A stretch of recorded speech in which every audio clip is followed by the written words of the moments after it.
In today's video, I want to talk a little bit about what I might do or eat that I do not need to actually do or eat. So, what do I mean by this? Well, there is no need whatsoever to eat plant based carbohydrates. And I say it like that because technically there's a very, very small amount of carbs in eggs and meat. And I'm not talking about that type of carbohydrate. I'm talking about carbohydrates that come from plants, right? So back to the point, there's no dietary reason to need to eat any plant material ever. There just isn't any dietary reason for it from a scientific and a dietary standpoint. But I'm a human, and just like many people, I do eat some of that every once in a while. It's not very often, but it does happen every once in a while. So today, I'm going to go into a few different things. There's really three things I'm thinking that I'm going to go into here that I eat or I do. I take whatever that I really don't need to. And I don't need to in terms of nutritional or dietary reason, but I'm going to explain why I do those things. And I'd like to hear from you if you've got thoughts on the same things. Maybe you eat the same thing or take the same thing and it's kind of a similar reason, or maybe you got a different reason for it or whatever. So let's kind of share that stuff. So let's go into it here. First of all, I said that any carbohydrates from plants you do not need. There's just no reason that you need to take them at all. You get all of the nutrients, all the minerals, all the vitamins that you need from meat-based products, from meat. So there's no dietary need to eat any type of plant material. Some people will say, well, you need some fiber or whatever. No, you don't actually need fiber. There's plenty of people that have been doing carnivore diets that have not had any type of fiber for years. Myself, basically 3.5 years, pretty much no fiber. Other people I know, longer than that, 10, 12 years. Take Rick, he's been doing this for like 42 years or whatever, no fiber. So you do not need fiber. Even though people tell you need it, you really actually do not from a dietary nutritional standpoint. Okay. So now I've talked a bit already about the carbohydrates. Why might I actually every once in a while eat them? Well, I try not to eat them, right? Like I do my best to not eat any type of plant food, plant material. There's toxins in them. They can cause different issues like with oxalate dumping and stuff like that, and joint pain, different things like that. And yes, I actually do, especially from certain foods, I do get that, especially if I eat like peanuts, peanut butter, baby spinach, um, onions, different things like that, right? I will get some joint pain, stuff like that. Sometimes it's pretty quickly. Sometimes, I need to eat it a couple of times in like a week or something, and then I kind of start to notice it. So, for me, I try not to eat those things. But again, it's something that I do eat every once in a while. Um, for the most part, I probably can go good 30 days, sometimes 60 days. I think maybe the most I've gone is maybe 90 days without eating any of that. And then I'll have some in a meal at some point or something, whatever. It's not like I eat a lot of it, but I do eat some of it, even though I know there's no reason that I need to eat any of that. And I know that the toxins in the plant can cause me issues, can cause me pain. There's different inflammation that you can get from eating foods like that. So it's just something that does happen. And that's one thing that I put out there. All right. Next thing I want to talk about, the second thing here is fermented foods. Now, I did not eat any fermented foods for the first 3 years on the carnivore diet, and I survived just fine, right? There is no nutrition that I'm getting from the fermented foods.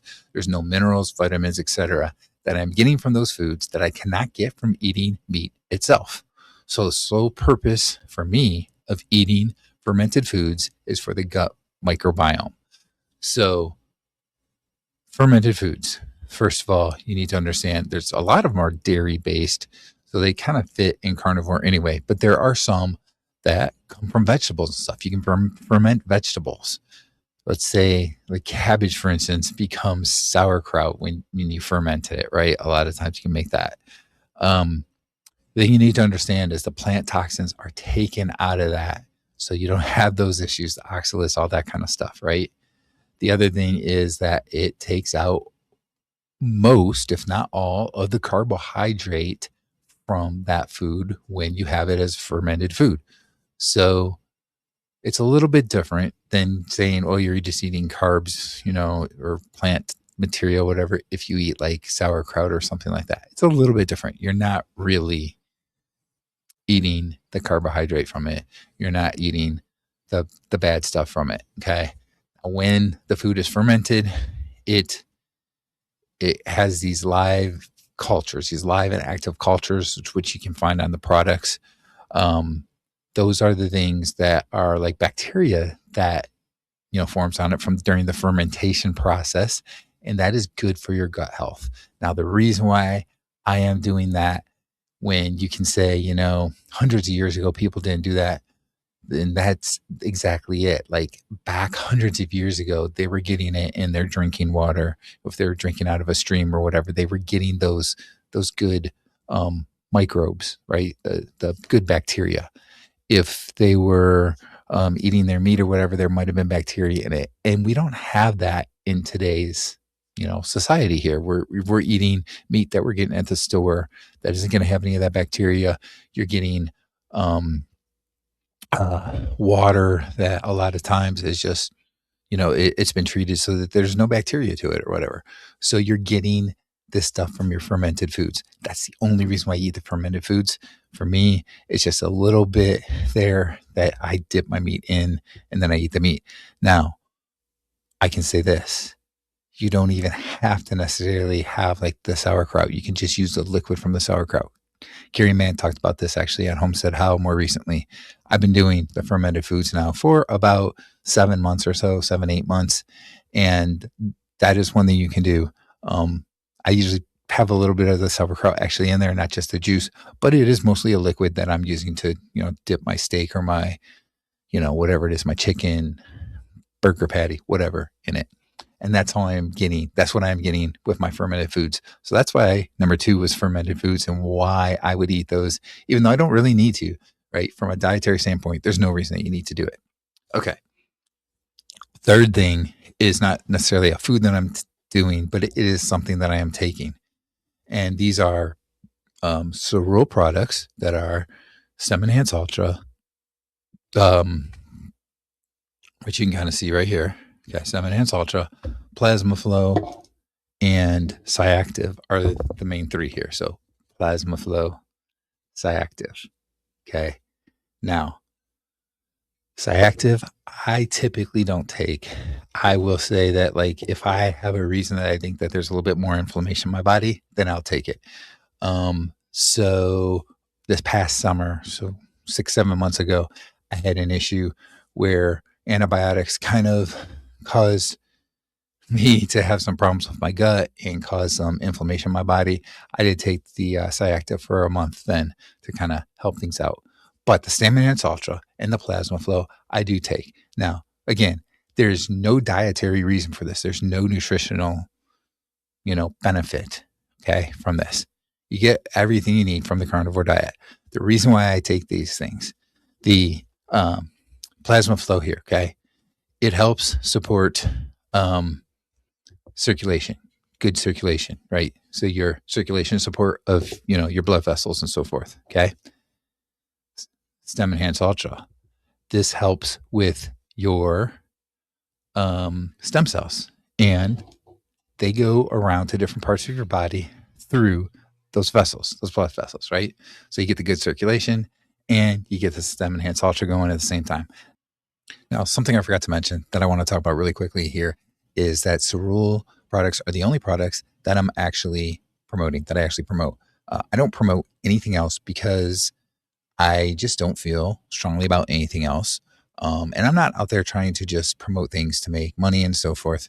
Like, for instance, I did get an air fryer. It's the only other thing that I even put out on YouTube. I got an air fryer from a company and they allowed me to do my own honest review of it, which I did.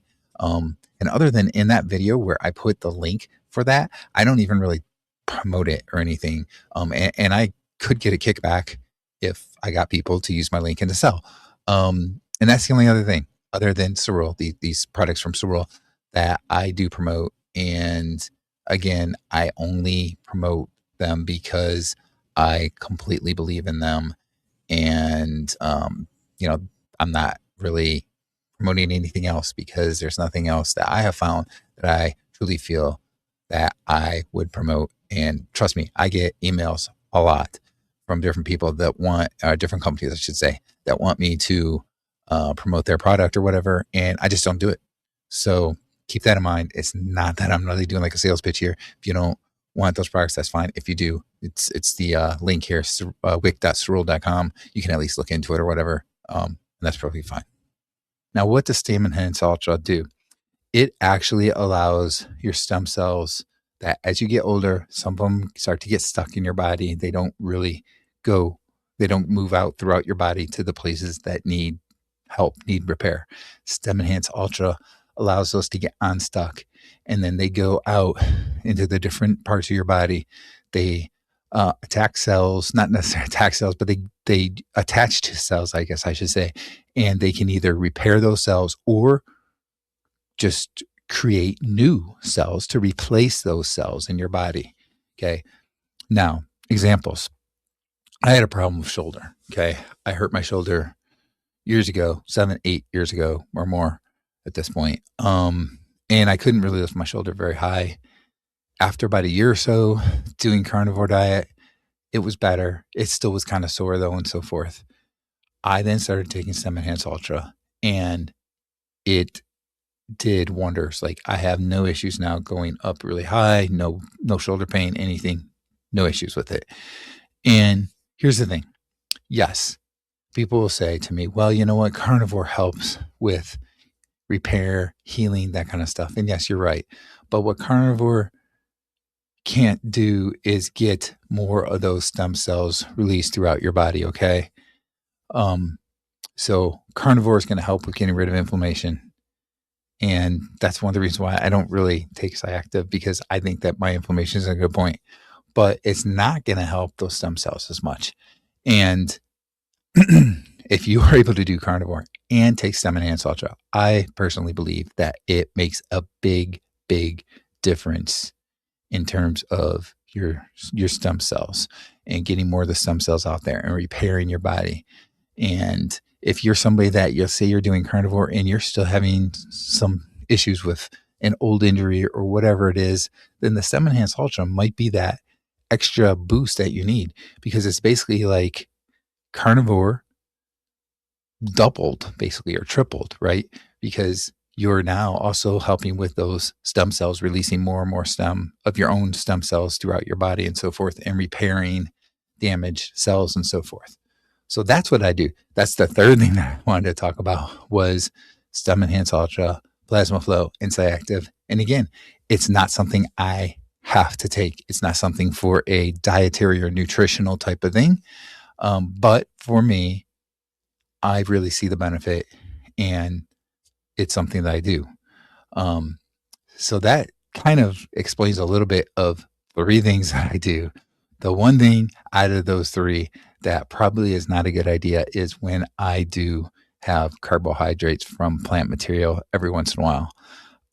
Again, it's not very often, but you know, I heard Professor Bart Hay even talk about this more recently, where he says, you know, humans, it's kind of drilled into us and programmed into us about eating carbs. And it's really hard not to eat carbs, even though we know we shouldn't eat carbs.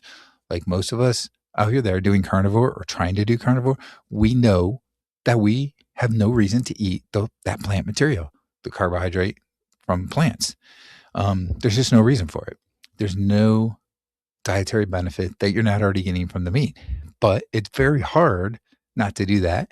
Some of us do it more often than others. I tend to be a lot better than I used to be in the first year or 2. But even then, I still stayed away from them quite a bit, but I'd still occasionally have something. And I still do now. It's a lot less often though. And that's the one thing probably that I wish that I would be better at. I wish I could sit here and tell you that for 3.5 years, 3.5 years, I have not had any carbohydrates from plants, but I can't say that because I am human and I do eat them every once in a while. Now, 99.9% at least of my diet would be considered carnivore. Again, I can go 2 months maybe even sometimes 3 months with not a single carbohydrate from plant material.